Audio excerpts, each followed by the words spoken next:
નમસ્તે મિત્રો, સરકારી અધિકારી બનો ચેનલમાં તમારું હાર્દિક સ્વાગત છે। મિત્રો, જે વિદ્યાર્થી દોડની તૈયારી કરી રહ્યા છે તે આ વિદ્યાર્થીને ધ્યાનમાં રાખીને આ વિડીયો બનાવવામાં આવે છે। આ વિડીયોમાં જે તમને જણાવવામાં આવશે તે તમારે દોડમાં ઇમ્પ્રુવમેન્ટ માટેની ટિપ્સ જણાવવામાં આવશે, જેથી કરીને તમે દોડમાં વધુને વધુ માર્ક મેળવી શકો। અને મિત્રો, અમે આશા રાખીએ છીએ કે તમે સખત પ્રયાસ કરો અને તમે 25માંથી 25 ગુણ પ્રાપ્ત કરો અને પોલીસ કોન્સ્ટેબલ બનો, ખાકી વર્દીમાં આવો। હવે મિત્રો, જે વિદ્યાર્થી દોડની તૈયારી કરી રહ્યા છે તેવા ઘણા વિદ્યાર્થીઓ કોમેન્ટ કરીને જણાવ્યું હતું કે સર, અમને દોડતા સમયે ઘણો થાક લાગે છે, અમારી સ્પીડમાં વધારો થતો નથી, ઝડપથી થાકી જવાય છે, શ્વાસ ચડી જાય છે સર, અમારા પગ થોડા સમયમાં ભરાઈ જાય છે, સવારે જ્યારે ઉઠીએ તમારે અમારું આખું શરીર દુખાય છે સર, આનું મુખ્ય કારણ શું છે?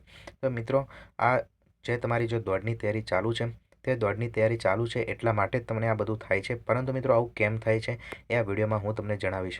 મિત્રો, તમારા ખોરાક પર નિયંત્રણ ન હોવાના કારણે આવું થઈ શકે છે। સાથે તમને B12 કે D3ની ડેફિશિયન્સી હોય તો પણ આવું થઈ શકે છે।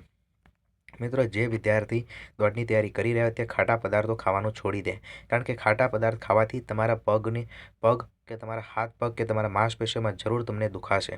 મિત્રો, જે વિદ્યાર્થી દોડની તૈયારી કરી રહ્યા છે તે હંમેશા ચણા અને દૂધવાળા પદાર્થ ખાય, જેથી કરીને તમારી દોડમાં તમને કેલ્શિયમ અને પ્રોટીન પ્રોટીન મળી રહે। મિત્રો, હવે મિત્રો, જે વિદ્યાર્થી દોડની તૈયારી કરી રહ્યા છે તેને શ્વાસ પર નિયંત્રણ મેળવવા માટેની ટેકનિક કઈ છે? મિત્રો, આગળ પણ ઘણી વખત જણાવી છે। તમે નાકથી શ્વાસ લો અને મોંથી શ્વાસ છોડો। મિત્રો, જ્યારે તમે નાકથી શ્વાસ લેશો અને મોંથી શ્વાસ છોડશો ત્યારે તમને થાક લાગશે, પરંતુ થોડો ઓછો લાગશે। એક વખત જરૂર ઉપયોગ કરીને જો। અને મિત્રો, જે વિદ્યાર્થી દોડની તૈયારી કરી રહ્યા છે જ્યારે પણ ગ્રાઉન્ડમાં જાય ત્યારે વાર્મઅપ અને સ્ટ્રેચિંગ જરૂર કરે। મિત્રો, જ્યારે તમે વાર્મઅપ અને સ્ટ્રેચિંગ કરો છો ત્યારે તમારા માંસપેશીઓમાં જે જકડાયેલું હોય છે તે ખુલી જાય છે અને તમને દોડમાં પણ ઘણું સારું લાગે છે। મિત્રો, તમે ગ્રાઉન્ડમાં જાઓ ત્યારે શરૂઆતમાં ચાલતા ચાલતા જ રનિંગ કરો, કારણ કે મિત્રો, શરૂઆતમાં તમારે ગ્રાઉન્ડ પર જઈને તમારો સ્ટેમિના વધારવાનો હોય છે। ઘણા વિદ્યાર્થીઓ એટલા ઉત્તેજિત હોય છે કે દોડતા સમયે વેટ ઉતારે છે। મિત્રો, વેટ ઉતારવાથી ક્યારેય પણ તમારું સફળતા મળે નહીં, અને જો મળે તો તમને મજા આવે નહીં। મિત્રો, જ્યારે પણ તમે દોડની તૈયારી કરો ત્યારે હંમેશા તમારો સ્ટેમિના વધારવાનું રાખો, અને સ્ટેમિના વધારવા માટે શરૂઆતમાં સખત પ્રયાસ કરો, પરંતુ સમજણથી કરો। કેવી રીતે? જ્યારે પણ ગ્રાઉન્ડમાં જાઓ ત્યારે હંમેશા અતિ તેજ ક્યારેય ન દોડવું। જ્યારે તમારે એવું લાગે કે થાકી ગયો છું તો થોડું થોડું ધીરું ચાલવાનું રાખો, પણ અચાનક તમે દોડ કરશો તો તમે થાકી જશો અને પછી એકદમ એવા તૂટી જશો મનથી।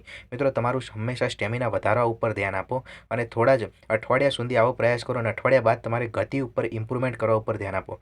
મિત્રો, યાદ રાખો, પહેલા અઠવાડિયાની અંદર હાલમાં સમજીએ કે તમારી દોડ માટે તમારી પાસે 1 મહિનાનો સમયગાળો છે।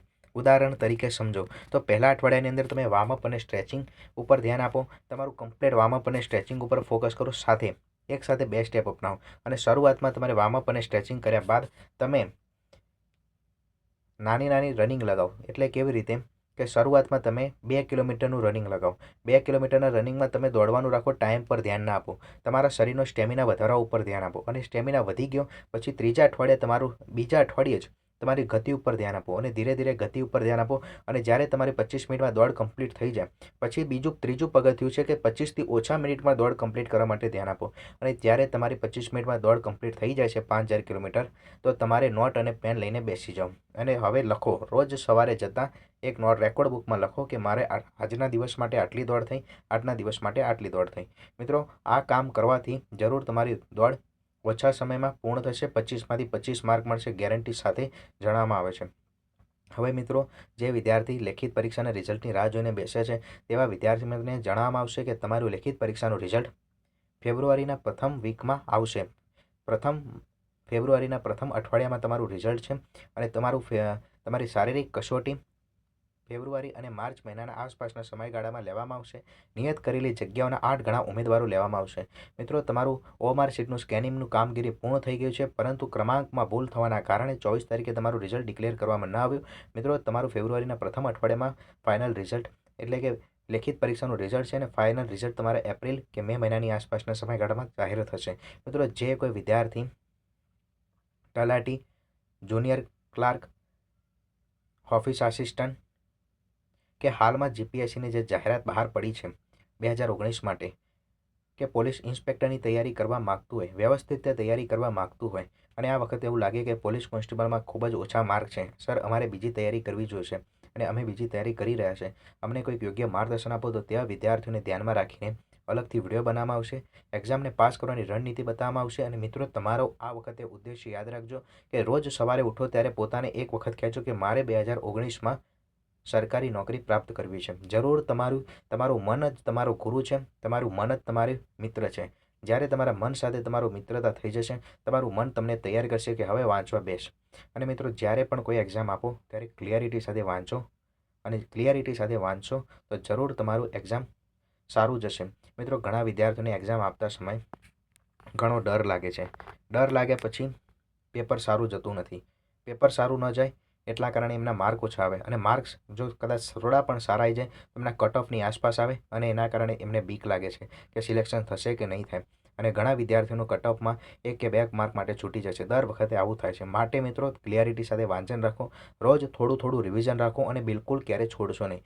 જ્યાં સુધી તમારી સરકારી નોકરી પ્રાપ્ત ન થાય ત્યાં સુધી તમે કોઈપણ સરકારી નોકરીને છોડશો નહીં, કોઈપણ જગ્યાએ ભટકશો નહીં. અને આ વખતે પરીક્ષા પાસ કરો અને 2019માં સરકારી નોકરી પ્રાપ્ત કરો.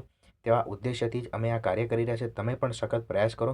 મિત્રો, વિડીયો પસંદ આવે તો જરૂર લાઇક કરો. બીજાની મદદ માટે જરૂર શેર કરો. ચેનલને પહેલી વખત વિઝિટ કરે તો ચેનલને જરૂર સબસ્ક્રાઇબ કરો. જય ભારત, વંદે માતરમ, ઉદ્દિષ્ટ ભારતમ.